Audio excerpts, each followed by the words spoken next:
So now NHPC limited, आप देखिए कल की भारी गिरावट के बाद यहाँ पर आपको 84 का प्राइसेस दोबारा देखने को मिल रहे हैं। 8% की तेजी के साथ यहाँ पर क्लोजिंग हुई है और यहाँ पर हमने वापसी कर दी।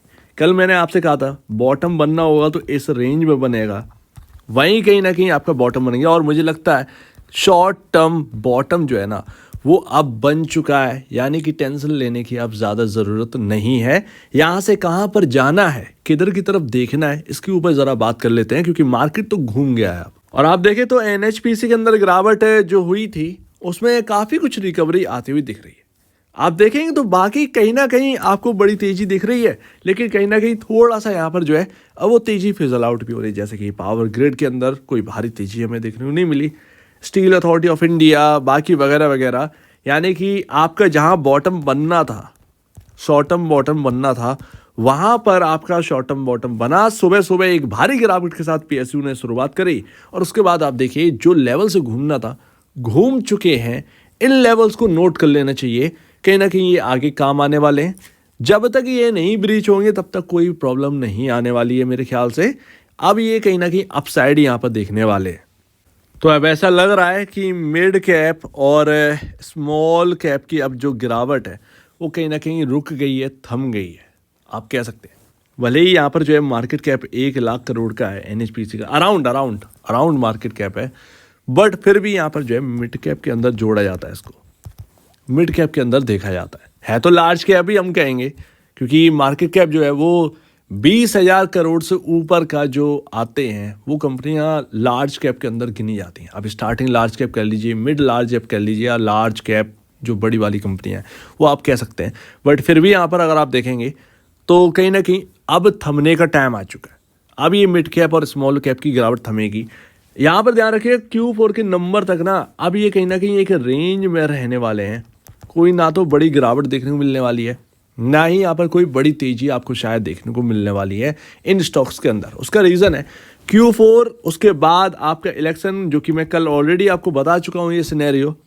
इसी सिनेरियो के हिसाब से सब कुछ चल रहा है। आपका Q4 में जितना पैनिक होना होगा हो जाएगा, लेकिन जो आपने 120 रुपये देखा है ना, 120 रुपये, ये आपका इलेक्शन के टाइम और बजट के टाइम, बजट आपका जून में है, जहाँ तक जून में है आपका बजट के टाइम तक यहाँ पर जो है ना पीएसयू जो है वो बहुत फेवरेबल रहेंगे। तो अच्छे पीएसयूज में निवेश करके रखना है, बुरे नहीं। एक और बात, स्टॉक्स क्या होता है आपको बता दूं, क्योंकि एनएचपीसी हमारा बहुत ही एक अच्छा स्टॉक है, इसीलिए मैं यहाँ के निवेशकों को बताना चाहता हूँ कि किसी भी स्टॉक के अंदर अचानक से गिरावट नहीं आने आती। सिंपल सी बात है, अगर किसी स्टॉक को 70 रुपये 80 रुपये आना है और 100 रुपये काम कर रहा है तो वो अचानक से ऐसे नहीं आ जाएगा।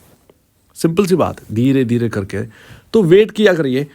इन्वेस्टर निचले लेवल जब आपने 100 रुपये पे खरीद रखा है, अगर आपको 80 रुपये मिलेगा तो आपको खरीदने में ज़्यादा बेनिफिट होगा। आप पूछ रहे होंगे कि ये तो मेरे को लॉस हो रहा है, 20 रुपये का लॉस है पर शेयर, बट एक्चुअल में किसी भी स्टॉक के अंदर निवेशक की स्ट्रेटजी ही यही होती है कि निचले लेवल पर बाई करो और हायर साइड जाए तो थोड़ा सा बुक कर लिया जाए। अब ऐसे में क्या होता है, एवरेज बन जाता है, एवरेज बनने के बाद आप प्रॉफिट में आ जाते हैं। अगर 100 रुपये वापस जाता है तो आप प्रॉफिट में आ जाते हैं। ऐसे में थोड़ी सी क्वांटिटी हटाकर आप अपना प्रॉफिट बुक कर लेते हैं, तो वो चीज़ें चलती हैं। तो यही एक होता है इन्वेस्टमेंट का तरीका। 120 रुपये का लेवल दिखेगा तो वो इलेक्शन के टाइम Q4 कैसे रहेंगे ये थोड़ा डाउट वाले।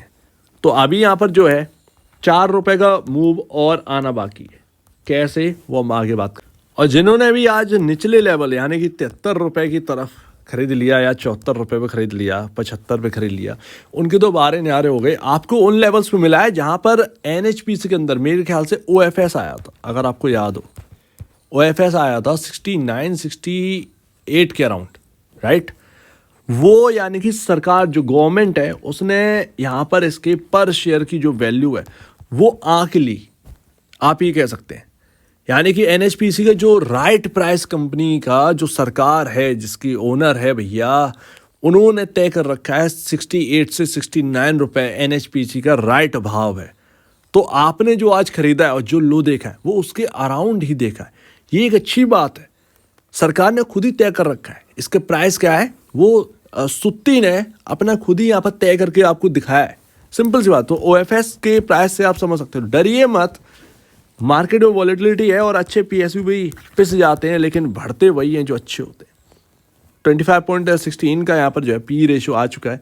हम थोड़ा सा वैल्यू में ज़्यादा बढ़ने लगे हैं, तो बहुत ज़्यादा एक्सपेक्टेशन मत करिएगा कोई बहुत बड़ी अपसाइड यहाँ पर देखने को मिल जाएगी, ऐसा नहीं हो पाएगा। इस सोच में मत रहिएगा, इस सोच में मत रहिएगा, ध्यान रखिएगा। लेकिन हाँ, प्राइस टू बुक वैल्यू आज थोड़ा सा रिकवर हुआ है, 2.10 पर यहाँ पर प्राइस टू बुक वैल्यू पहुँच गया है।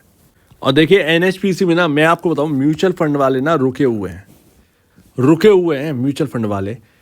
देखिए मैं एक ग्राफ यहाँ पर आपको बताता हूँ। ये रही नेट सेल, ये रहा प्रॉफिटेबिलिटी और ये रहा मार्जिन। NHPC में 10 क्वार्टर से कुछ किया नहीं है। ज़्यादातर पावर कंपनियों ने कुछ करके नहीं दिखाया है। सिंपल सी बात आप ये समझिए, ज़्यादातर पावर कंपनियों ने कुछ करके नहीं दिखाया है। 10 क्वार्टर से नेट सेल सिमिलर आ रही है पिछले क्वार्टर के कंपैरिजन। एक आध बार डिब्बी हमें देखने को मिली है, बट अगर आप देखेंगे तो कोई ग्रोथ यहाँ पर नहीं आ रही है कंपनी के अंदर। अगर ग्रोथ नहीं आएगी तो कुछ हो नहीं पाएगा। ऐसे में यहाँ पर निवेश कम आ रहे हैं म्यूचुअल फंड के। अगर आप देखें, सिर्फ और सिर्फ CPSE ETF है जो कि यहाँ पर जो है निवेश कर रखा है अच्छा खासा। उसके बाद HDFC बैलेंस एडवांटेज फंड, ये सब है। तो अभी ना कोई निवेश आ नहीं रहा है, बट कोई जा भी नहीं रहा है। ये भी ध्यान रखिए, कोई जा भी नहीं रहा है। म्यूचुअल फंड वाले हटा नहीं रहे, निवेश नहीं कर रहे हैं, लेकिन हटा नहीं रहे हैं, ये ध्यान रखना चाहिए। तो ये न्यूट्रल बात है। तो जब तक कोई ग्रोथ नहीं आएगी तब तक कोई बड़ा प्राइस, आप कहिएगा कि क्या NHPC 10 गुना हो जाएगा? यस, एक वक्त ऐसा आएगा, बट उसके लिए चाहिए क्या क्या है? 10 टाइम यहाँ से करने के लिए चाहिए क्या है? यानी कि 900-1000 रुपये का भाव कब आएगा? वो तब आएगा जब इंडिया की ग्रोथ स्टोरी बढ़ेगी और यहाँ पर मैन्युफैक्चरिंग हब स्टार्ट होगा। मैन्युफैक्चरिंग हब से यहाँ पर कैपेसिटी यहाँ पर जो है ना बढ़ानी पड़ जाएगी इन पावर कंपनियों को। और जितना पावर जनरेशन यहाँ पर करेंगे, जितना कैपेसिटी यहाँ पर बढ़ाएंगे, जितना नीड पड़ेगी, उतना ही तो यहाँ पर जो है अर्निंग्स बढ़ेंगी ना, नेट सेल प्रॉफिटेबिलिटी यहाँ पर बढ़ेगी। उसके बदौलत जब तक यहाँ पर जो है नेट सेल और प्रॉफिटेबिलिटी नहीं बढ़ेगी, तब तक इन पावर कंपनियों का ज़्यादातर कुछ नहीं हो पाएगा। लेकिन हमारा देख रहे हैं कि इंडिया में लगातार जो डिमांड है पावर की, वो बढ़ी जा रही है। तो चीज़ें आगे के लिए बहुत अच्छी हैं। लास्ट यहाँ पर कुछ कहने को है नहीं, आज प्राइस ने सब कुछ कह दिया, रिकवरी आ गई। वही पुरानी बात, मैं ऑलरेडी आपसे कहा था 75 से 68 के बीच में खरीदने की सोचिएगा। सिंपल सी बात, 73 तक गया, ये वो लेवल है, ये वो रेंज है जो कि मैं आपके सामने बहुत पहले रखा था। ये ब्लू वाली रेंज आज की नहीं है, ये बहुत पुरानी बनी हुई है। वहीं से ये घूमा 73 के लेवल से ये घूम गया, ये स्टॉक हायर साइड हमें देखने मिला। एक लेवल पर ध्यान रखिएगा आप, 88। ये पैटर्न ना हर PSU में है, हर PSU में। आप देखें IRFC, आप देखेंगे NHPC, आप देखें किधर भी जाओगे आपको देखने को मिलेगा ही। सिंपल सी बात है, 88। अब अगर आज किसी ने बाई किया है, सिंपल सी बात है, 75, 76, 77, 88 का लेवल अगर कल आपको देखने को मिल जाए, सिर्फ और सिर्फ इतना देखना है कि क्या 88 का लेवल निकल रहा है या नहीं, या कोई दिक्कत आ रही है, वहाँ से सेलिंग तो नहीं आ रही है। क्योंकि अब ये स्टॉक्स अब एक रेंज में जाने वाले हैं। सिंपल सी बात है, अभी एक रेंज में जाने वाले हैं। ऐसे ही नहीं आपका 10%, 15% का मूव मिल जाएगा। मिल जाए तो अच्छी बात है, बट यहाँ पर देखना पड़ेगा। तो 88 से यहाँ पर जो है आपको देखना है 92। ये जो सपोर्टिव रेंज थी ना, ये अभी एक सेलिंग की रेंज है। तो अगर ये 88, 89, 90 की तरफ ये अटक रहा है, कुछ प्रॉफिट बुक कर लेना। मैं कह रहा हूँ कुछ प्रॉफिट बुक कर लेना, सारा बुक मत कर लेना, कुछ प्रॉफिट बुक कर लेना, ज़्यादा बेहतर रहेगा। वहाँ पर बुक करना, Q4 का वेट करना। ये स्टॉक अभी कहीं नहीं जाने वाले, ये स्टॉक अभी कुछ दिन तक यहीं रहने वाला है। कोई बड़ी तेज़ी मेरे ख्याल से नहीं आने वाली है। आ गई तो एक अच्छी बात है, लेकिन वो आएगी 92 को क्रॉस करने के बाद, देखेंगे। लेकिन अभी आपको ये देखना है कि 88 से 90 के आसपास अगर सेलिंग आ रही है, वहाँ पर थोड़ा सा प्रॉफिट बुक किया जाए। कम से कम जो हमने निचले लेवल से कमाया है, कम से कम बुक कर लिया जाए। अगर 3-4 रुपये, 5 रुपये की गिरावट मिलती है तो आपको निचले लेवल पर बाई करने को मिल जाए। ऐसे में बीच का पैसा आपको जो है खाने को मिल जाएगा। अगर चल गया तो बाकी के शेयर्स जो है वो आपको यहाँ पर जो है प्रॉफिट देंगे, और अगर ये काम कर गया तो आप निचले लेवल पर खरीद लेंगे, उसमें बीच का प्रॉफिट आपके जेब में आ जाएगा। सो उम्मीद है काफ़ी कुछ आपको समझ में आया होगा। NHPC के अंदर स्टॉक बहुत ही अच्छा है। मुझे यकीन है कि इलेक्शन के टाइम ये स्टॉक कहीं ना कहीं 120 की तरफ होना चाहिए। और Q4 के अच्छे नंबर आ गए तो कहने क्या, इलेक्शन से बजट तक की रैली जो है वो इसमें बड़ी हो सकती है। हो सकता है उसमें 150 160 के लेवल्स भी आपको देखने को मिल जाए NHPC के अंदर। सो उम्मीद है काफ़ी कुछ आपको समझ में आया होगा। इस तरीके से आप देखिएगा, थोड़ा सा स्टडी कर लीजिएगा। बेचने से पहले या खरीदने से पहले अपने ब्रोकर या एडवाइस से जरूर सलाह ले लीजिएगा। अदरवाइज आपके सामने ये पॉइंट्स आप खुद भी अपना डिसीजन बना सकते हैं। तो आपका क्या कहना है इसके ऊपर कमेंट सेक्शन में कहिएगा। और अब वीडियो देखने के लिए बहुत धन्यवाद दोस्तों।